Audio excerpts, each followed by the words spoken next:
Good morning students. आम पढ़ुले eukaryotic cell विषय पढ़ुले। Eukaryotic cell आम सेल दुई टाइप देखिए, प्रोकारियोटिक सेल, यूकारियोटिक सेल। ता भर आम प्रोकारियोटिक सेल विषय पढ़ुचे। एवं आम पढ़ा यूकारियोटिक सेल विषय पढ़ा। Eukaryotic cell plant cell type देखिए। आम नेक्स्ट क्लास को एनिमल सेल टाइप देखा। आज देखा यूकारियोटिक सेल कहले कौन बुझा। स्टार्ट करवा यूकारियोटिक सेल। यूकारियोटिक सेल माने ओडिया तो आम जानी सुन्यष्टीय कोष।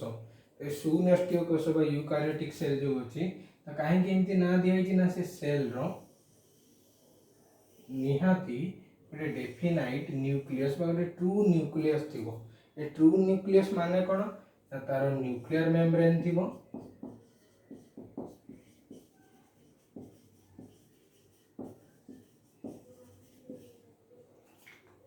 ता भीतर गोटे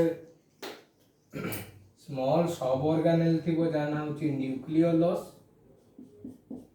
न्यूक्लियोलस जोटा को हम न्यूक्लियस बोली कहउछंती। न्यूक्लियर मेम्ब्रेन थी। न्यूक्लियस भीतर किसी लिक्विड थी जोटा को हम न्यूक्लियोप्लाज्म बोली कहउछे। न्यूक्लियोप्लाज्म बोली कहउछे लिक्विड टाको बा न्यष्टि रस बोली कहउछे। तापर एमानकर थ्रेड लाइक सूता भलिया स्ट्रक्चर सब थाए। ए सूता भलिया स्ट्रक्चर को आम कहू क्रोमोजोम बा गुणसूत्र बोली कहू। क्रोमोजोम और ये आम कौन कहू ओडिया रे गुणसूत्र बोली कहू। क्रोमोजोम टा डीएनए और प्रोटीन ले तयारी, हिस्टोन प्रोटीन ले तयारी। तमे प्रोकारियोटिक सेल देखिथिले सेठी विदाउट हिस्टोन ले गोटे डीएनए अछि जोटा को आम न्यूक्लियड बोली कहूचे। सेटा नेकेड आउ सर्कुलर टाइप रो डीएनए। बर्तमान ये जो चार्टा कैरेक्टर जो थी आम गोटे कह डेफिनाइट न्यूक्लियस गोटे ट्रू न्यूक्लियस बोली कहबा। जो सेल मानकर ये टाइप रो न्यूक्लियस अच्छी से सेल मान आम कौन कहते यूकारियोटिक सेल बा सुन्यष्टीय कोष। यूकारियोटिक सेल बा सुन्यष्टीय कोष ये वर्डटा कौन भागी देखा। यू मान होची ट्रू, जो कारियोटिक वर्डटा आछि से कारियन रो आछि। कारियन माने होची न्यूक्लियस। जो माने गोटे ट्रू टाइप न्यूक्लियस बा गोटे डेफिनाइट न्यूक्लियस अछि माने से मानकर न्यूक्लियर मेम्ब्रेन,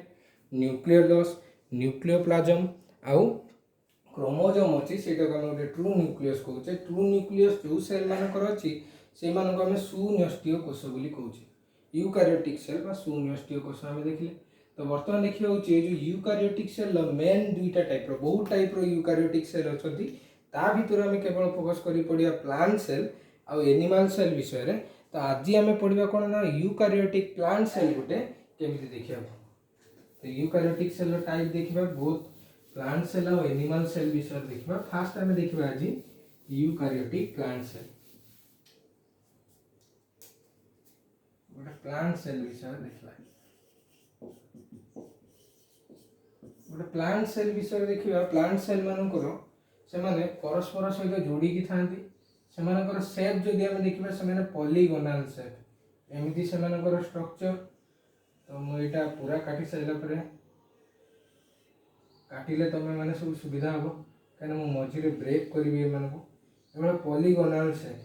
बहुत कोनिया स्ट्रक्चर ए मानकर ए बळा। तो एटी गुटे प्रोकारियोटिक एटी गुटे यूकारियोटिक सेल अछि माने यूकारियोटिक सेल मानकर निहाती गुटे कोन थिबो ना गुटे ट्रू न्यूक्लियस थिबो। एमती कहीं साइड रे एमती करछि सेलटा पूरा कंप्लीट करनी ना। एटा जदि गुटे सेल ता साइड रे निहाती अन्य सेल माने सब अछंती। ए साइड पाखा पाखी सब लागी रहिछन। एटा जदि सेल ए देली एटी सेल अछि बी, एटी सी अछि, एटी डी अछि, एटी ई अछि, एटी एफ अछि, एटी जी अछि। एमती सब कोण रो गोटे गोटे सेल ए माने को घेरी के रहिछन। एटा गोटे प्लांट सेल रो स्ट्रक्चर काटछि। ए प्लांट सेल रो कोन अछि ना आउटर कवरिंग ता हम जानि जंदी प्लांट सेल रो सेटा होछि सेल वॉल। एटा होछि प्लांट सेल रो आउटर कवरिंग जोटा का हम कहउछे सेल वॉल बोली। सेल वॉल टा होछि प्लांट सेल रो आउटर कवरिंग। सेल वॉल टा थिकर देन प्लाज्मा मेम्ब्रेन। जो कोष झिल्ली अछि बा कोष आवरण अछि ताठु ए माने मोटा आउ मोर प्रोटेक्टिव ए माने अधिक protective hard covering like structure. ए जो स्ट्रक्चर टा मु काटिछि एटा होछि सेल वॉल। वर्तमान देखिया सबु सेल सहित यार जो भितर साइटोप्लाज्म अछि बा प्रोटोप्लाज्म अछि अन्य सेल मानकर गोटे प्लांट सेल अन्य प्लांट सहित सेल सहित पूरा साइटोप्लाज्मिक कनेक्शन करे माने या साइटोप्लाज्म ए सेल रो साइटोप्लाज्म आ सी cell row cytoplasm connect hitch इसी बला बी सेल रो साइटोप्लाज्म आ ए cell row cytoplasm connect hitch सेतबे एक भीतर फाका काटिली माने होची एमानकर सेलर भीतर एमानकर साइटोप्लाज्मिक कंटेंट जो अछि साइटोप्लाज्म अछि ए साइटोप्लाज्म रो कनेक्शन अछि बिटवीन टू एडजेसेंट सेल ए साइटोप्लाज्म रो कनेक्शन को आमे सबु सेल मानक भीतर देखिबा होची साइटोप्लाज्मिक कनेक्शन अछि ए साइटोप्लाज्मिक कनेक्शन को कुआ जाउची जो साइटोप्लाज्म कंटीन्यूअसली एपट सेपट अछि ए जो जागाटा को कंटीन्यूअस थिबा जागाटा को जे प्लाज्मोडेस्माटा प्लाज्मोडेस्मा सिंगुलर रे प्लुरल रे प्लाज्मोडेस्माटा बोली कुआ जाय तो बर्तमान ये जो स्ट्रक्चर टा हम काटिले जो एमानकर एटा होची सेलुलर प्लांट सेल रो आउटर कवरिंग सबले मन रखिबा सेलुलर बा ताको कोष भित्ति बा कोष प्राचीर बोली कुआ जाय तापर जो सेलुलर जो पोर अछि सेटा परस्पर को दीटा सेल को कनेक्ट करूची ए पोर मान को हमें कोन कहबा ना प्लाज्मोडेस्माटा प्लाज्मोडेस्मा सिंगुलर रे प्लुरल रे होची प्लाज्मोडेस्माटा बोली कुआ जाय तेडे होची प्लाज्मोडेस्माटा तयारी हिची तापर देखिए एमानकर आउ टिके भीतर को जीवा एमानकर इनर कवरिंग सबले अछि इनर कवरिंग टा को हमें कहू प्लाज्मा मेम्ब्रेन बोली बा सेल मेम्ब्रेन बोली हमें एटी कहू एटा होची सेल मेम्ब्रेन मो ब्लू कलर जोड करछि पतला कवरिंग गोटे सेल मेम्ब्रेन एबेला कंटीन्यूअस हेक अछि ता परे परे एमानकर परस्पर रो प्लाज्मा मेम्ब्रेन जॉइंट हेताय ती सेल प्लाज्मा मेम्ब्रेन जॉइंट हेताय एटा जो ब्लू कलर रे जोटा काटुची एटा होची तार होची इनर कवरिंग प्लांट सेल जोटा को हम कहूचे प्लाज्मा मेम्ब्रेन बा सेल मेम्ब्रेन बोली कहूचे एटा होची सेल मेम्ब्रेन बा प्लाज्मा मेम्ब्रेन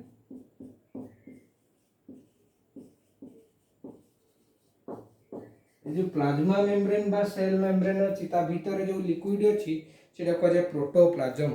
ए प्रोटोप्लाज्म जो अछि ता स्ट्रक्चर देखिया प्रोटोप्लाज्म भीतर कोन कोन अछि प्रोटोप्लाज्म भीतर प्लांट सेल जेतु एमान को मझी रे गोटे सेंट्रली प्लेस पूरा मझा मझी रे एमान को गोटे एबला गोटे फांका जगह अछि ए फांका जगहटा को कह जाउची वैक्यूल बोली वैक्यूल बा रसदानी उडिया रे कह जाय वैक्यूल बा रसदानी ए वैक्यूल रे टोटल टा कह जाय वैक्यूल वैक्यूल भीतर सेल रो शेप अछि बा सेल रे थिबा किछि फ्लूइड अछि सेटा कह जाय सेल आ ता ऊपर जो वैक्यूल रो कवरिंग अछि सेटा कह जाय टोनोप्लास्ट वैक्यूल रो जो गुटे आवरण अछि ताको कह जाय टोनोप्लास्ट बोली एटा होछि प्लांट सेल रो देखिबा एनिमल सेल रो मझी रो न्यूक्लियस थिला बेले प्लांट सेल रो गोटे वैक्यूल अछि लार्ज सेंट्रल वैक्यूल अछि तो बर्तमान हमें नेक्स्ट देखिबा ए वैक्यूल जेतु मझी रे अछि मझी पोजीशन टा एमानकर वैक्यूलेटेड तो सेइथ में कोन अछि ना एमानकर साइड रे सब ऑर्गेनेल अछि हम देखिबा होछि न्यूक्लियस एमानकर न्यूक्लियस जो अछि साइड रे अछि न्यूक्लियस एमती अछि एमानकर न्यूक्लियस एटा होछि न्यूक्लियर मेम्ब्रेन एटा होछि न्यूक्लियस एमानकर गोटे ट्रू न्यूक्लियस न्यूक्लियस रे देखिबा स्मॉल साइज रे सब पोर अछि सेटा को जाय न्यूक्लियर पोर बोली एत बड़ साइज रो बने टिके स्मॉल साइज रो पोर अछि सेटा को न्यूक्लियर पोर को जाय ए न्यूक्लियस रो न्यूक्लियर मेम्ब्रेन अछि न्यूक्लियर मेम्ब्रेन अछि आ कोन अछि ना एमानकर गोटे स्मॉल सब ऑर्गेनेल जो हम कहउतले ए भीतर न्यूक्लियस टी अछि बा न्यूक्लियोलस अछि तापरे न्यूक्लियोलस परे एमानकर एबला थ्रेड सूता भलिया स्ट्रक्चर अछि जोटा को हम कहउचे क्रोमोसोम अछि बा गुणसूत्र अछि क्रोमोसोम अछि तापरे नेक्स्ट रे एमानकर देखिबा एमानकर भीतर जो फ्लूइड टा अछि से फ्लूइड टा होछि न्यूक्लियोप्लाज्म बोली कहै जाय न्यूक्लियोप्लाज्म आ सेल रो जो लिक्विड अछि साइटोप्लाज्म मिसी की तयारी करंती प्रोटोप्लाज्म एटा होछि न्यूक्लियोप्लाज्म बा न्यष्टि रस ए जगह रे अछि तो वर्तमान हमें देखिबा ए चार जन को मिसे देले ए जो टोटल टा हमें कहू गुटे गुटे ट्रू टाइप रो न्यूक्लियस गुटे ट्रू न्यूक्लियस बोली कहू जेहेतु प्लांट सेल मानकर ट्रू न्यूक्लियस अछि तो प्लांट सेल टा होछि गुटे यूकारियोटिक सेल बर्तमान यूकारियोटिक सेल एटा होछि न्यूक्लियस एमानकर न्यूक्लियर मेम्ब्रेन नु एबेला किछि प्रोजेक्शन बाहर की लगी कौटी ना एमानकर एभला स्केलेटन भाया प्रोजेक्शन बाहरिकी एमानकर लगी कौटी ना डायरेक्ट जाइए प्लाज्मा मेम्ब्रेन को लगी यही टाइप स्ट्रक्चर जो अच्छी यहाँ को कहुच्छी एंडोप्लाज्मिक रेटिकुलम बा अंतर्जीवकीय जालिका ये जो स्ट्रक्चरटा अच्छी यहाँ कहे एंडोप्लाज्मिक रेटिकुलम आम शॉर्ट फॉर्म रे बहुत टाइम रे लिखू ER बोली एंडोप्लाज्मिक रेटिकुलम यहाँ को ओडिया रे आम कहू अंतर्जीवकीय जालिका बोली कहू। बर्तमान जो एंडोप्लाज्मिक रेटिकुलम पर देखा आउ कौन कौन ऑर्गेनेल अच्छे गोटे सेल ऑर्गेनेल बा कोष अंगिका तापर देखिए एमानकर स्पेशल स्ट्रक्चर अच्छी जोटा कहुच्छी अलग केस रे प्लांट मान केस रे कहुच्छी गोल्गी बॉडी बोली सॉरी एनिमल मान केस रे कहुए गोल्गी बॉडी बोली एमानकर जो ये स्ट्रक्चर अच्छी कैमेलियो गोल्गी को डिस्कवर करते बोली या ना हूँ गोल्गी बॉडी कहुए ये प्लांट मानकर गोल्गी बॉडी को गोटे स्पेशल ना दिखाई जो गोल्गी बॉडी जो अच्छी से स्पेशल ना दिखाई डिक्टियोजोम डिक्टियोजोम बोली एमानकर गोटे स्पेशल ना दिखाई प्लांट मानक केस रे एटा गला होची तार गोल्गी बॉडी विषय तापर गोल्गी बॉडी को छाड़ीदेले एमानकर भी एक्स्ट्रा स्ट्रक्चर अच्छी कौन अच्छी एमानकर सेल राइबोसोम थी प्रोटीन तैयारी पई राइबोसोम को कहे प्रोटीन फैक्ट्री बोली राइबोसोम गुड़ा मेनली कौटी था ना एंडोप्लाज्मिक रेटिकुलम को लगी रही एंडोप्लाज्मिक रेटिकुलम को लगिकी राइबोसोम माने सब था जो राइबोसोम अच्छी ये मेनली आम देखीचे जेहेतु ये यूकारियोटिक सेल राइबोसोमटा एमानकर 80S टाइप आम जानी कंपेरेटिवली प्रोकारियोटिक सेल जी अच्छी प्रोकारियोटिक सेल मानकर राइबोसोम जो अच्छी सी हूँ 70S टाइप राइबोसोम किंतु एठी आम देखुचे यूकारियोटिक सेल जेहेतु प्लांट सेल ये प्लांट सेल यूकारियोटिक सेल जो अच्छी से राइबोसोम टा हूँ केते ना 80S टाइप तापर देखिबा गोटे जिनस अच्छी जोटा कि एनिमल सेल अच्छी प्लांट सेल नहीं सी हूँ सेंट्रोजोम सेंट्रोजोम प्लांट सेल न थाए बा सेंट्रियोल जो कंटेनिंग अच्छी से जिनटा आम एनिमल सेल पढ़ला बेले पढ़ा जे सेंट्रियोल अच्छी बा सेंट्रोजोम अच्छी जो माने कि सेल डिवीजन ले हेल्प करती किंतु एमानकर एठी कोन अच्छी ना सेंट्रोजोम नहीं बा सेंट्रियोल भलिया स्ट्रक्चर नहीं तापर नेक्स्ट रे आमे देखिबा एमानकर आउ कोन स्ट्रक्चर अच्छी एमानक भीतर जो फ्लूइड टा अछि कहया बोली सेल भीतर जो न्यूक्लियस भीतर जो फ्लूइड अच्छी ताको न्यूक्लियोप्लाज्म कह जाए ए सेल भीतर थिबा फ्लूइड को आमे कोन कहू साइटोप्लाज्म बोली कहू साइटोप्लाज्म और न्यूक्लियोप्लाज्म मिसिले तयारी हुए प्रोटोप्लाज्म बोली साइटोप्लाज्म आ न्यूक्लियोप्लाज्म मिसिले तयारी होची कोन ना प्रोटोप्लाज्म तयारी हो बोली तापर देखिए एमानकर पावर जनरेट करिया पई एमानकर एनर्जी तयारी करिया पई एमानक भितर सेल ऑर्गेनेल अछि जो सेल ऑर्गेनेल को हमें कहू माइटोकॉन्ड्रिया एनिमल मानकटू प्लांट मानकरे लेस माइटोकॉन्ड्रिया थाए प्लांट मानकर कम माइटोकॉन्ड्रिया दरकार एनिमल सेल माने जेहेतु लोकोमोशन करूचंती फूड को ग्राइंडिंग करूचंती तो डिफरेंट अदर फंक्शन अच्छी बेसी फंक्शन अच्छी ये भाया स्ट्रक्चर अच्छी बेसी से कौन अच्छी माइटोकॉन्ड्रिया अच्छी कौटी ना माइटोकॉन्ड्रिया जहाँ को कहे पावर हाउस बा शक्ति केंद्र से गुड़ा अच्छी प्लांट मानकटू एनिमल मानकर अधिक अच्छी सिंगुलर रे हमें माइटोकॉन्ड्रियल लिखू प्लूराल रे से चेंज हो जाए माइटोकॉन्ड्रिया बोली हो जाए तापर हम नेक्स्ट रे देखिबा होची एमानकर आउ कोन स्ट्रक्चर अच्छी एमानकर भितर किसी स्मॉल साइज रो ऑर्गेनेल अच्छी जो माने कंटेन करथांते ऑयल फैट ए भलिया स्ट्रक्चर अच्छी जोड़ा को आम सब को माइक्रो बॉडी बोली को ये देखिबा सेल सारा एमानकर फैट ऑयल ए भलिया कंटेनिंग स्ट्रक्चर अच्छी जोटा को आम माइक्रो बॉडी बोली को एमानकर